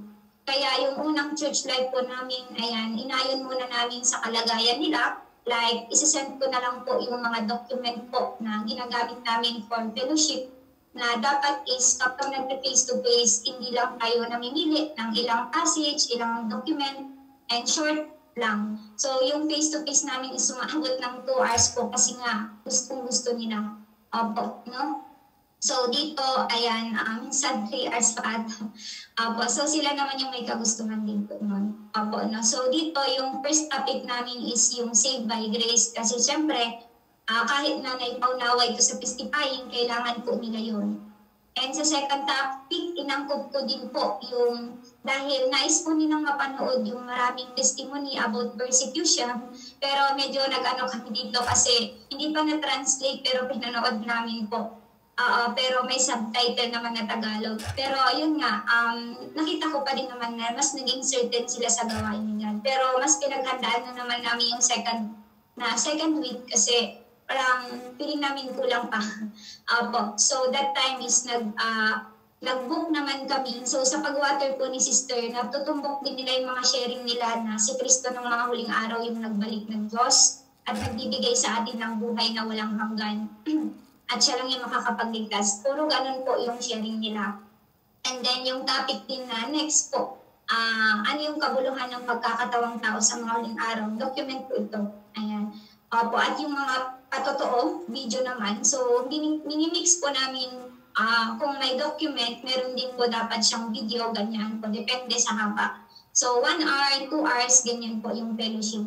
So, sa topic na ito, mas naging clear na naman sila sa paghatol. So, skip ko na lang, isend lang namin. So, dito yung church life din na topic po nila na makatulong din sa stab and gospel po. Kapag nagpre-prepare ng topic, dapat prepared tayo po. Ayan, kailangan angkop po. Nag-uusap dapat yung stab and gospel. Ayan, kasi isang bahay lang din naman kami. So, nag-isip na naman kami ni sister na dapat topic naman relate sa situation nila. So, yung naging plan po namin kahit bago pa lang sila, dahil grabe po yung pag-unawa sa katotohanan, sabik sa katotohanan, opo, kaya yung ginagawa po namin dahil maganda ang pag-unawa, alternate, vision truth, Sabado, for example, life entry, linggo. So, salit-salit po yun. Dapat meron ng related sa kanilang life entry. So, naisip namin na relate sa situation nila dahil clear naman po ng clear. Opo, na nagla-life entry kami like din yun po sa situation nila, like related sa kanilang pamilya, like yung saan ang aking tahanan na video. Dito nakarelate sila kasi namatayan po ng asawa yung isa naman hiniwalayan ng asawa, ganito, ganyan po ba. And yung iba naman, si Brother Arvin, tumira po sa kaniyang lola, ganyan, and si Brother Ronnie na patay na yung papa niya na gusto niya, yung nanay ni Nanay Alona, asawa niya, opo, pero never niyang makita yung papa niya. So, umiiyak po sila every time po kasi nakaka-relate sa situation. Then next po, mga kapatid, pinanood din namin yung bagong labas na video, yung pagtagpo sa Panginoon. Dahil ito din po ay trend po ba na dapat mapanood din po nila. Oo, kasi mas maintindihan nila ang vision truth, paano po yung pagpapatotoo sa gawain ni God. So dito kaya that time po, nag-cultivate na din kami ng GL po. So dito po hindi naman direct cultivation. Nung una pa nga kinabahan ako kasi sabi ko, sister, halos ano pa lang po sila, halos 3 weeks pa lang sila. Pero natakot ako na baka mamaya hindi pa kaya ito makultivate, baka hindi pa ganun ka-clear. Pero alam kong sobrang clear po sa kanila ng vision po. So sabi ni sister, nag-share po si sister ng way, po si sister Laina na pwede daw kami magkaroon ng simple election na mag-cultivate ng leader sa mga land matches. Then nagbotohan po sila. So sinabi lang namin na sino po yung gusto nyong mag-lead sa inyo. Hindi po ito parang pastor kundi mag-lead lang para may mag-guide sa inyo. Nag-wisdom po kami. Kasi nga ang gaganda ng pag-unawa, dapat mabilis po silang cultivate po. Pero depende po baka sa inyo po is depende po din. So dito, sabi po, sinabi po namin na kapag dumating yung disaster, then malayo kami ni Sister Yamin. At pag meron na sa inyo yung book, kailangan mag-gather pa rin po kayo kasi hindi pwede na ma-miss nila yung fellowship ganyan. So, kailangan matatag ang pundasyon nila. Sa kabila ng disaster, tuloy pa rin ang paniniwala sa makapangyarihang Diyos. Kaya, na-encourage na naman po sila na, tuwang-tuwa po sila nung nabuot po na GL po yung dalawang sister. Alam talaga nila sino ang makakapag-lead sa kanila. Nag-observe din siguro sila. So, that time po, yung mga MDs ko. So that time na-arrange na po, tinuruan sila ni Sister Yamin paano maging GL, paano mag-send ng face-to-face report, mag-arrange ng mag-prayer, mag-hymn, mag-encourage na mag-share, ganyan po. So mag-read. So dito, nung time na yun po, ito na dumating yung spiritual battle. Kukunin ko po sana si Nanay Alona, kasi nag-provide na siya para i-testify yung na-provide niya po. So biglang akong nagulat, kasama ko si brother, nandoon po ang pastor sa bahay nila. Hindi ko po alam ang gagawin ko. Kasi yung motor is nandun na mismo at nakatingin na nga po sila sa amin. At dire-diretso, kasi lagi naman po wala yung pastor doon, pero doon di ko alam gagawin ko, pero nag-pray ako kay God. Kaya diretso ko doon sa isang bahay kina Sister Marites. At lumapit si Sister Margie sa akin. Sabi niya, sister, nandyan si pastor. Hindi ko alam ang gagawin ko. natakot yung isang sister ko na kinutibig na GL. Pero sabi namin na huwag siyang matakot. Sabi din ni Ate Marites, huwag kang matakot, tao lang sila, hindi sila Diyos. Nung narinig ko yun, talagang natuwa yung puso ko dahil ini-encourage nila ang isa't isa. Sinabi rin ni sister na yung kanilang simbahan kasi is nagiging malamig na. Hindi na daw tulad ng dati ng dami ng miyembro. Pero dito, ayan, nakita ko na namumulat na sila sa katotohanan. Ngunit hindi pa rin po sila nagagambala. Nag-chat si sister nung pag-uwi ko. Sabi niya, "Sister, hindi po ba parang humina ang pananampalataya ko kanina? Sorry, sis, kasi kanina sis, kasi talagang kinabahan po ako. Natakot po ako, halo-halo yung kaba. Sobrang naantig ako, piling ko, sobrang bilis niyang lumago, nakapag-reflect na agad sa sarili niya. Then sabi sa spiritual battle, then sabi din nila na paghandaan na daw po nila ito bago pa man pumunta si pastor doon. Ano ang sasabihin nila kung sinabi ni pastor bakit hindi sila nag-church? Dahil kahit naman sinasabi kong mag-church sila po, hindi talaga sila nag-church minsan na. Pagkatapos ay sabi daw ni Sis Alona ay sabihin na daw niya sa pastor ng direkta na meron na siyang sinasalihan at namulat na siya sa katotohanan. Pero sinabi ko na huwag niyang gagawin iyon. Na dapat ay sister, nag-wisdom pa rin ako kasi syempre hindi pa rin po ganun kaganda. Katindi yung pundasyon. Kaya kasi 3 weeks pa lang sila that time. Kaya naghanda kami ni Sister Yami ulit ng topic na angkop sa disturbance ng sitwasyon nila. So gumamit din kami about spiritual battling. Kasi minsan, meron din yung iba na link na po na nagaling po sa word. So doon is halo po yung topic. Ayan, then nag-prepare kami ng document. Nakita ko sobrang ganda ng kaunawaan nila sa naranasan nila nung gabing iyon. Opo. Gaya ng sabi ng isang brother, na marunong na din silang kumbaga, maganda yung pag-unawa po nila. Na meron din yung time na medyo nahihiya silang, ay niskip ko na po yun, medyo nahihiya silang mag-prayer, ganyan. Pero sabi niya, spiritual battle, magic word. So nai-apply nila yung mga truths na naiintindihan nila. So mag-pray ba? So sabi din ni Nanay Alona na nagpaparinig daw si pastor sa loob ng simbahan. Sabi niya na pinatamaan siya, na merong mga nakikijoin sa ibang fellowship. Mali yung ganon na nakikinig kayo sa ibang fellowship. Sabi daw ni pastor, ayan, at nasasaktan daw si nanay kapag naririnig niya daw yun sa simbahan. Kaya, noong time po na yun, syempre nakaprepare po kami kasi doon po kami natulog sa bahay po nila. Kasi willing naman silang pa-stayhin kami doon. So, natulog kami doon and then next topic namin ng Sunday is dito sila na-touch talaga. Din po sa ang ebanghelyo ng kaharian ay nakarating sa aming nayon. So alam namin na ito na yung prepare ni God na situation para makapagpatotoo sila sa sitwasyon po nila. Kung sila po ay mga tupa talaga ni God, then namangha sila sa patotoo ni sister at ayun, na kahit nausig itong mga sister and brother na ito, ayan, nagpatuloy po sila kahit pinusig sila ng pastor. At ayan, yung sharing pa nga daw ni Sister Margie, ayan, kahit daw na hindi nabinyagan ang baby niya, gaya nung nasa testimony, na sabi niya na hindi nasuportahan ng pastor. Kasi di ba sa testimony, hindi nabibinyagan, hindi ka nasusuportahan sa patay, pagpalibing ng patay, sabi niya okay lang daw. Tapos nakita din daw nila yung diwa ng pastor, na fake lang daw yung pastor, kaya lang gusto niya sa tao para makakuha ng pera. So skip ko na po ito. Ayan, and then next po mga kapatid, ayan po So doon, nag-fellowship din po pala kami nila Brother Ronnie ng about sa importance of duty after, I think, second,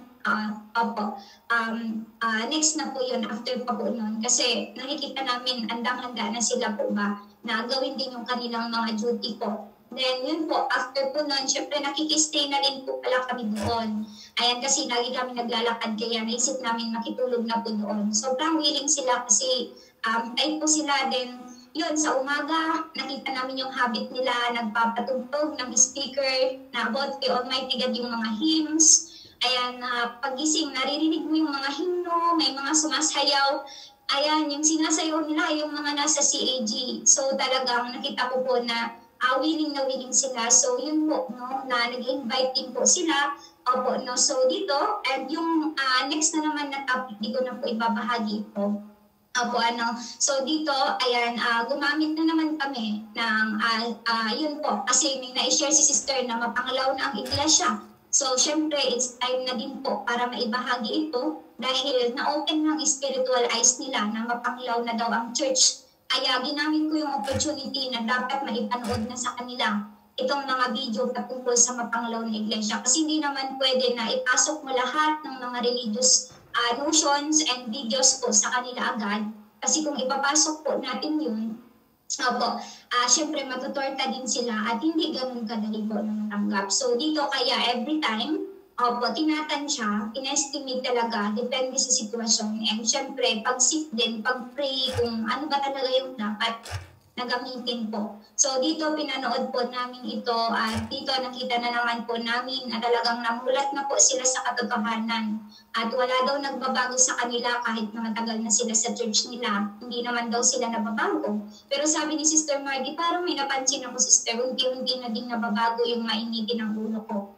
Na nakokontrol ko na kasi alam ko na spiritual battle iyon. Sabi din ni Nanay na dati, doon sa church na pinupuntahan nila, wala po, dito kasi is wala daw tithes, pero sa church nila puro na lang daw tithes, giving alms, and sabi din ni Brother Ronnie. So sa ngayon, patuloy pa din po sila at nagiging host family na namin sila and provider din and kinukultivate na din po namin sila. Pero syempre hinay-hinay kasi 1 month pa lang po sila ngayon. So tuwang-tuwa po sila at ayun po, napakaaliwalas talaga doon. So dito siguro i-share din ni Sister Yamin yung kagandahan na ang gospel is na katutok sa mga taong naghahangad din sa katotohanan po. Ayan, para makita po natin din, hindi lang po siya sa gospel na nagbe-benepisyo, na madali pong ma-transfer sa church once na resolve yung notion. Kasi hangad nga niyang makinig, hindi siya pinipilit, hindi mo sila pinipilit na makinig. But meron din po itong malaking kaugnayan sa kagandahan po sa pagpapalaganap na magiging magandang resulta din po sa aming church life po. Ayan na siguro i-share ni Sister yun po kasi marami pong naalis din dito po sa church na kinabibilangan po namin dahil sa mga not good ship po before and mga envies na no, not good. So siguro i-share ni Sister Yamin konti. Ito po yung kagandahan din. Ayan. Sister Yamin, pasok ka na. Dito ka sa mainline, sis. Hindi ka maririnig dyan, sis.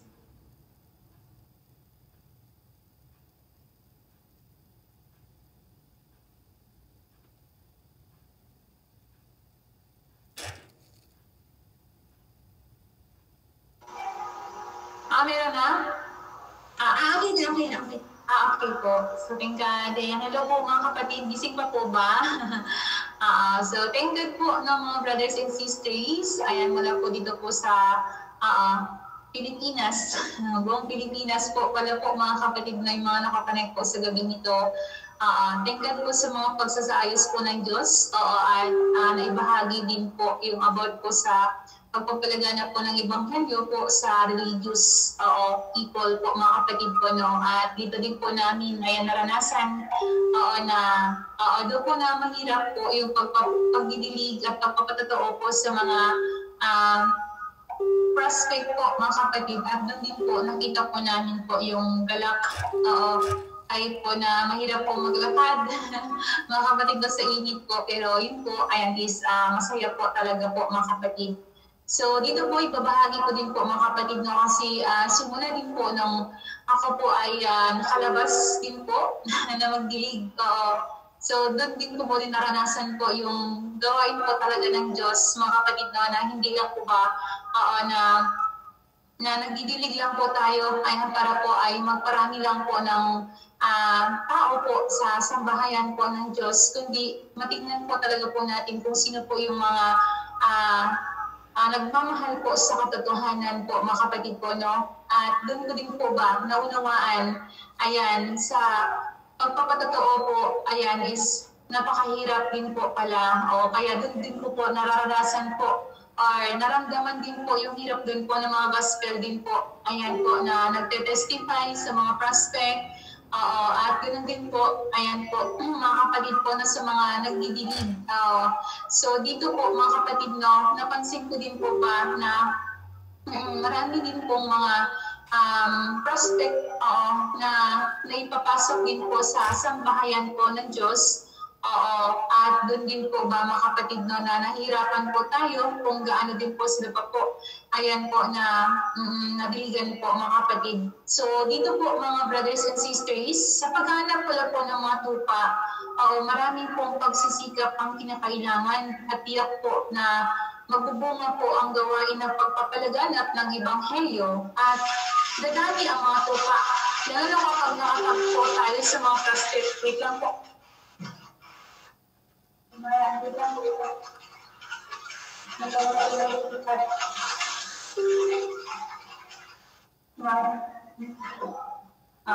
electric po nagwawala. Sorry po mga kapatid po, no? Mayroon kasi electric fan po. So dito po mga kapatid po, no, dadami po ang tupa, lalo na kapag nakatagpo tayo sa mga prospect po na mayroong pagkaunawa at pagmamahal sa katotohanan. At mula sa mga nabahaginan ng baptis, mga kapatid, no, kasi baptis nga po yung nabahaginan po, at dito ko rin po naintindihan na ang pagpapatotoo at pagbibilig ay hindi ganoon kadali sapagkat kinakailangan na maipaunawa ang higit na katotohanan at maraming pagsisikap kahit na medyo malayo at hirap balansihin ang time. Ngunit galak ang kapalit kalaunan sapagkat nakahanap ng magandang kalidad na prospect. Maraming nababahaginan, ngunit mangilan-ilan lamang ang nagpapatuloy dahil kung minsan basta na lamang nangangaral kahit naramdaman at nakikita mismo na hindi sila yung mga kalidad na dapat ipasok sa simbahan. Sa totoo lang, napakahirap na diligan ang mga prospect kung ang kanilang kalidad ay hindi mahusay. Kaya sa pangangaral ng Ebanghelyo, kailangan i-consider ang prinsipyo upang sa ganoon hindi hahantog sa wala at masayang ang ating pinagsisikapan. So nandito po mga kapatid, no, yung pangunahin din po ba na magagandang kalidad na prospect. Oo, kasi yun nga po, madami po mga natatransfer, yan, marami po mga nakukurap talaga po. Yan, pagdating po talaga po sa pag-transfer po sa local church. And then yun nga po, yan, doon din po ba na yung staff at gospel po talaga po mga kapatid po, no, ayan, minsan ay hindi din po ba ano po yung cooperation, pero ito din po para is pagsasaayos din po ni God para sa ating pagdun po ay maunawaan din po natin ayan kung sino ba po yung kailangan po natin ba po na hanapin po ba mga kapatid, no, natupa po ng Diyos. At dito nga po, ito yung kung maging pilar talaga po, simbahan. Kapag nahanap po natin po yung mga magagandang kalidad po na prospect. So dito po mga kapatid, no, ayan, sa mga nabahaginan, lalo na po sa mga religious po, mga kapatid, no, yung naranasan nga po namin, experience po namin po mga kapatid tulad dito, ay sila po ay mabilis lang po sila po ma-cultivate talaga, mga kapatid po, no, kasi nung nagdidilig po talaga ako mga kapatid po, no, ang ganda po ng pangunawa nila. Ang bilis din po nila pong na-test. Talaga pong hindi ka po ba po na mauwi po na luhaan mga kapatid ko, no? Masyadong nagagalak ka po kasi sa pag-ano lang po mga kapatid, no, kapag yung other po kasi na mga kapatid po na nababahaginan, ganyan po is kahit po ako noon, nung nabahaginan din po ako, naiya akong sayaw, naiya ko akong kumanta, pero sila doon po mga kapatid na ikukumpre ko yung sarili ko sa kanila, bakit ganun? Wala pa silang 2 weeks pa lang sila, bakit ganun? Marunong silang sumayaw, marunong silang kumanta. Tapos hindi sila po na hindi po sila po nahihiya na mag-share, kahit nakaunti po na yung sharing nila, napupunto po nila.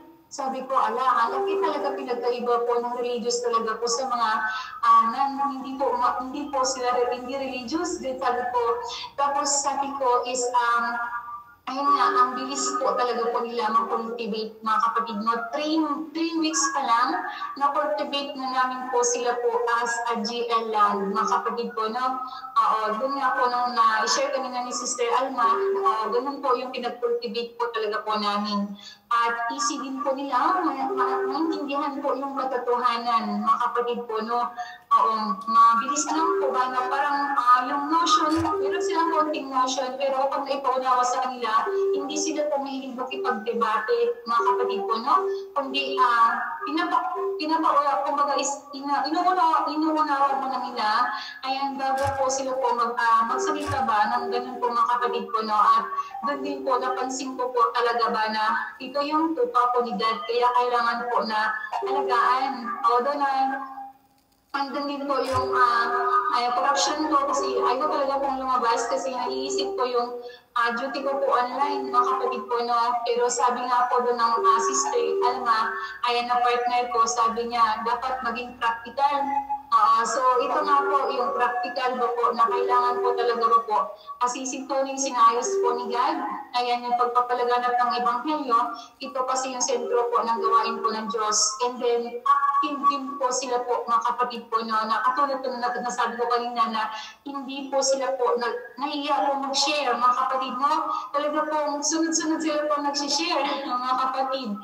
Doon po na medyo shallow yung understanding po ng mga iba, pero napagpupunan po ng bawat isa yung sharing po nila at nakakamit talaga po nila po yung enlightenment po mga kapatid po, no.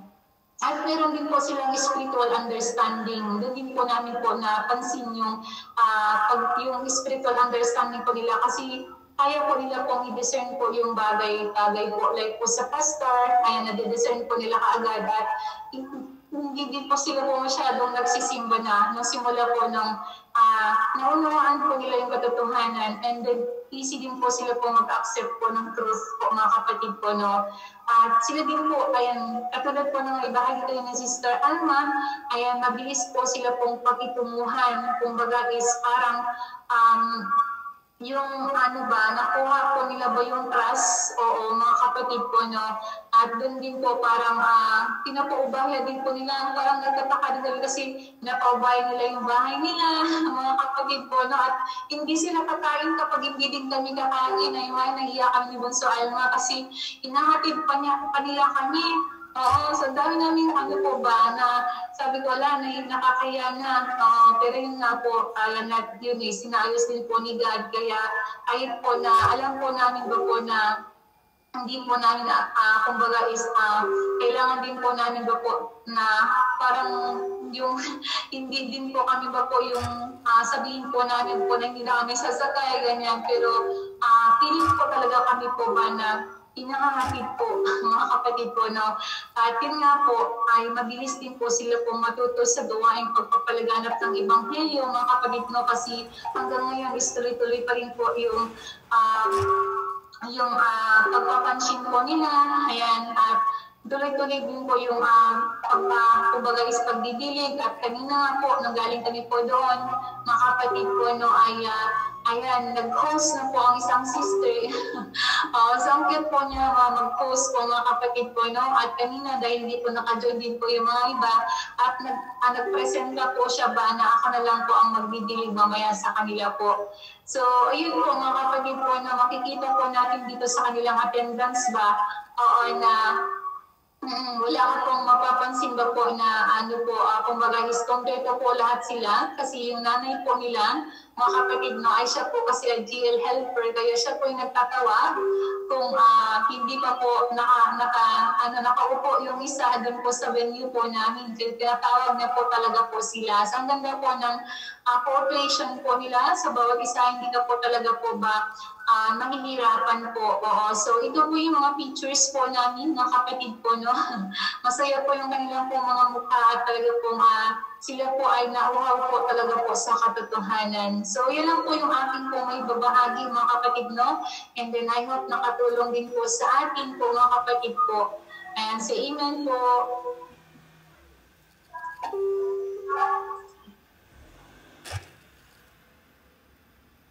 Wow, amen po, sisters.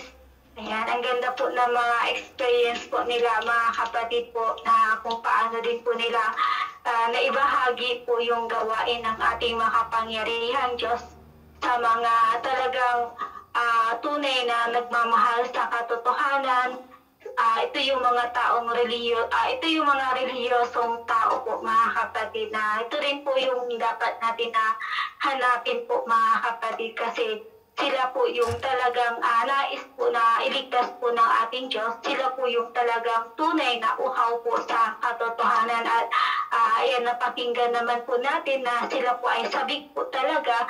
Lagi po silang present sa fellowship.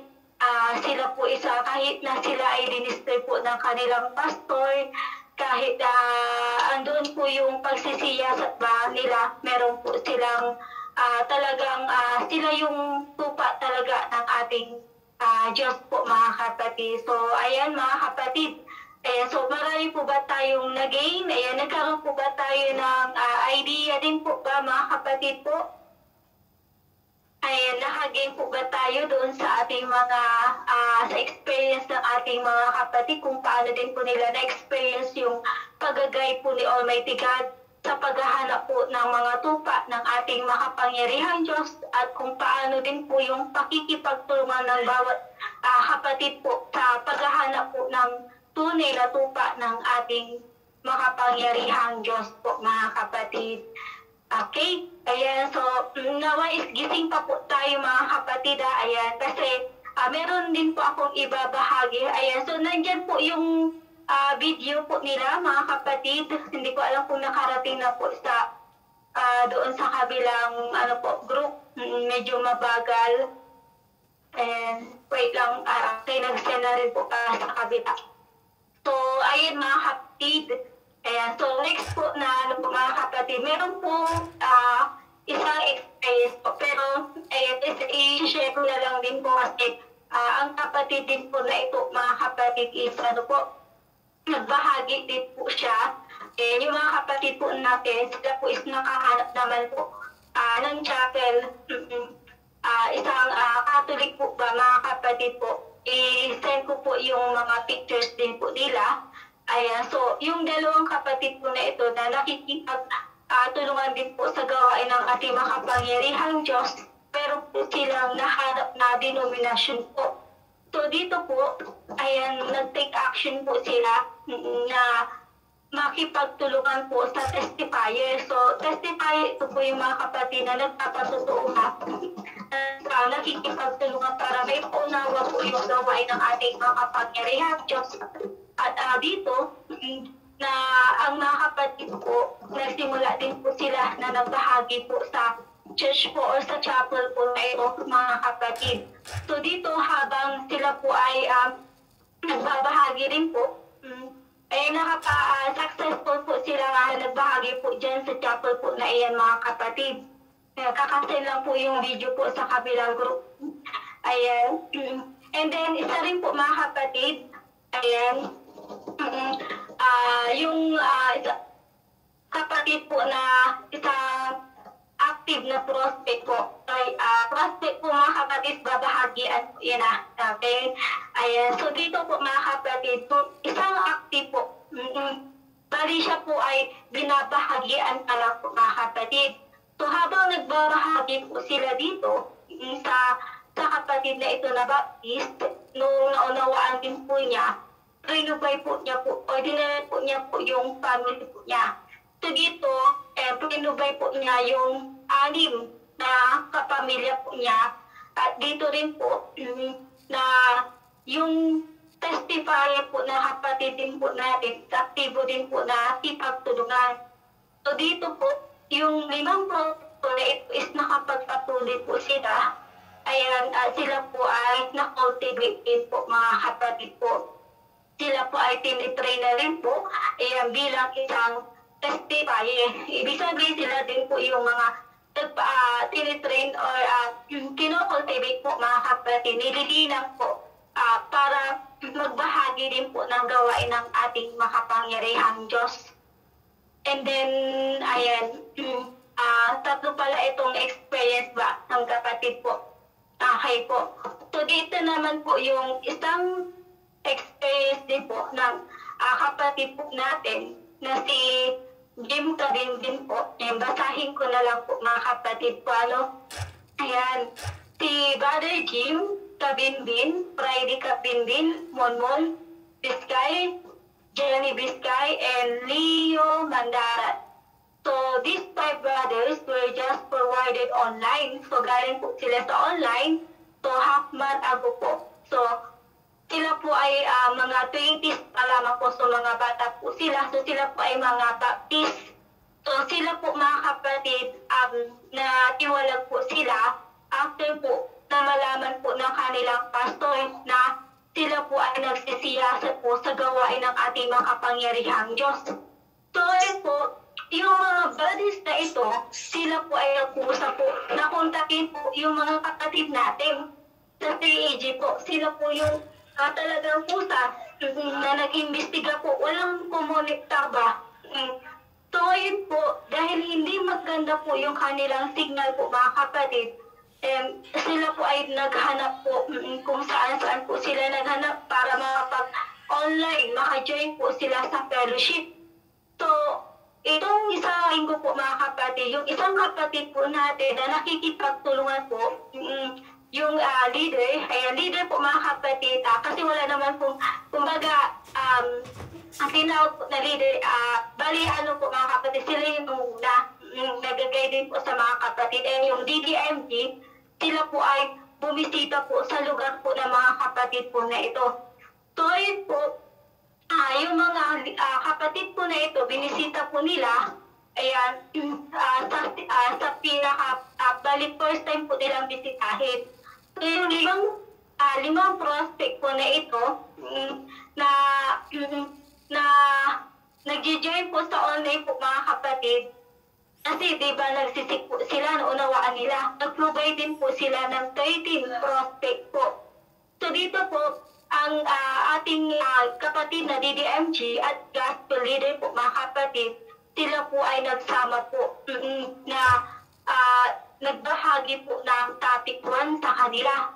So dito, na-alis po yung mga kapatid po na ito kasi hindi po nila ini-expect na sa unang pagbisita po nila, is nag-provide po sila agad na ganun karami po. At dito rin po nila nakita ba na talaga ang mga tunay na tupa ng Diyos is talagang naririnig po nila. Nakikilala po nila ang tinig na Diyos na yung ibang mga prospect po is talagang yung bago lang po, yung mga kanubay po nila mga kapatid, ayan yung sinend ko po dyan. Ayan, so sila po nakikitaan po nila na talagang eager